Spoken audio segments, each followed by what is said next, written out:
intersection that you hit when you come out of Louisiana into Mississippi on I-10. You go from 70 mile an hour to 60. Fines are double due to construction, but it's only when construction personnel is in the area that the fines are double.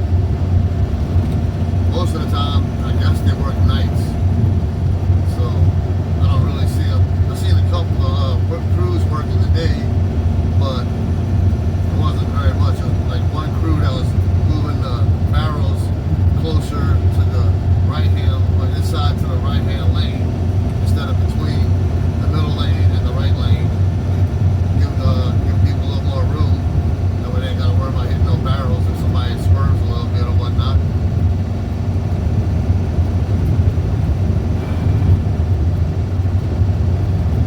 Unfortunately, last week was the last full week that I spent with the monster, as he goes back to school on Thursday. But this weekend coming up, he goes back on Friday. I go pick him up, and he stays till Sunday when his mom goes pick him up.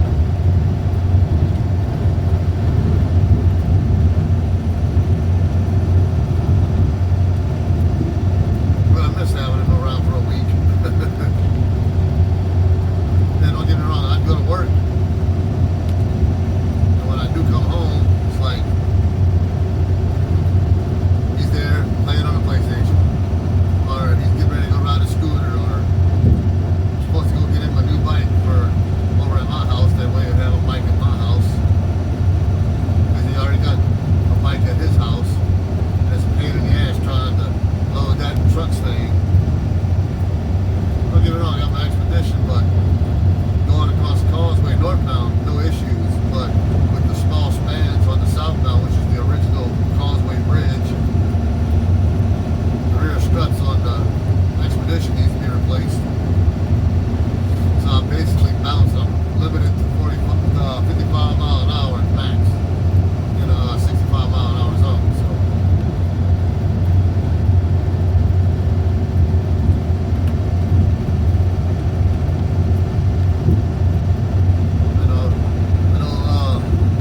Melissa's got most of his school supplies. The essentials is uniforms, his backpack, basic necessities, like notebooks and stuff like that. But she still gotta get some more stuff for him.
Orleans. It's the shortcut to go to Baton Rouge instead of going through New Orleans and all that. It's a longer route going through I-10 to Baton Rouge than it is to stay on I-12. I think you save about Keep left to stay on I-10 West. an hour or so with going through Hammond and all that. Continue on I-10 West for 13 miles. And don't get me wrong, I could have stayed on 12 and got to the causeway, came across the causeway. That still puts me out.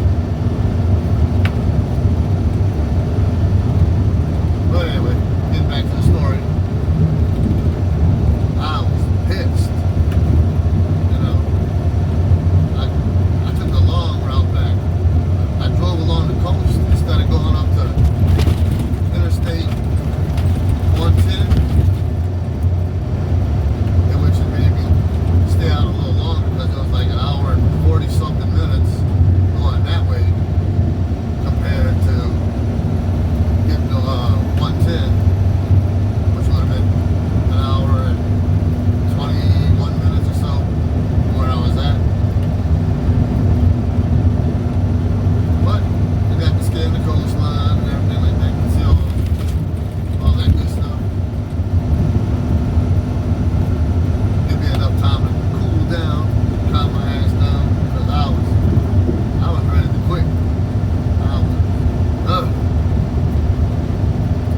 Well, I got back to the office.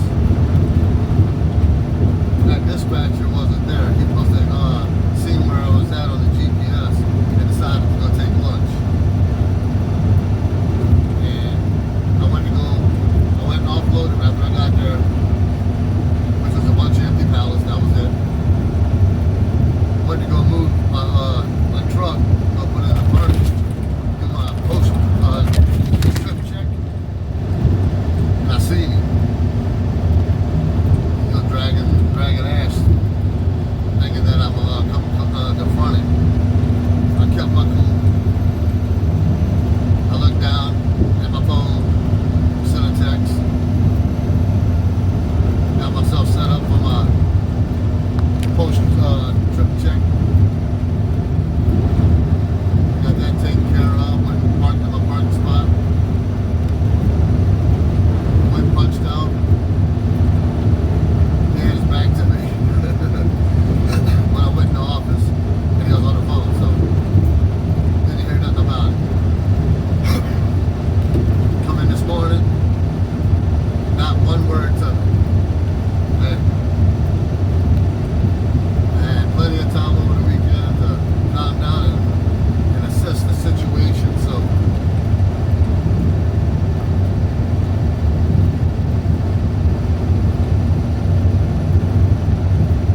I didn't have to call dispatch for anything today, which is a good thing. The less I have to contact the office is good, because it means I'm able to get everything taken care of right then and there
this end. This is the high rise coming up. You see the sign to the left, or to the right, I mean. Trucks use right lane, maintain speed. Okay. It's a straight up bridge that goes over a canal. And as you see on the right hand side, there's a lane that merges in.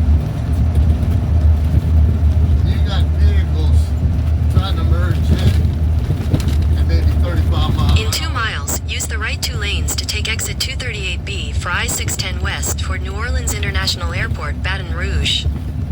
Anyway, them trying to merge in and me trying to maintain speed going up this bridge gets to be monotonous because they can take off and go a lot faster. But I have to build up the momentum to get over this thing. I was doing 60 miles an hour at the foot of the bridge, and by the time I got to the crest of the bridge, I was doing 45. I'm now at 55. And as you see, it's really, really rough.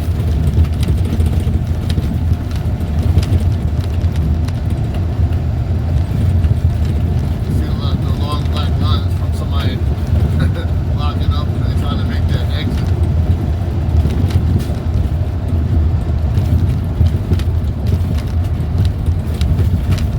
And where those vehicles are starting to verge on at. I need to get into that lane. Even though the lane I'm in that lane, does go to I-610, which is a shortcut. You bypass New Orleans altogether. Alright, the car is falling behind. I got enough room, signal, and then merge on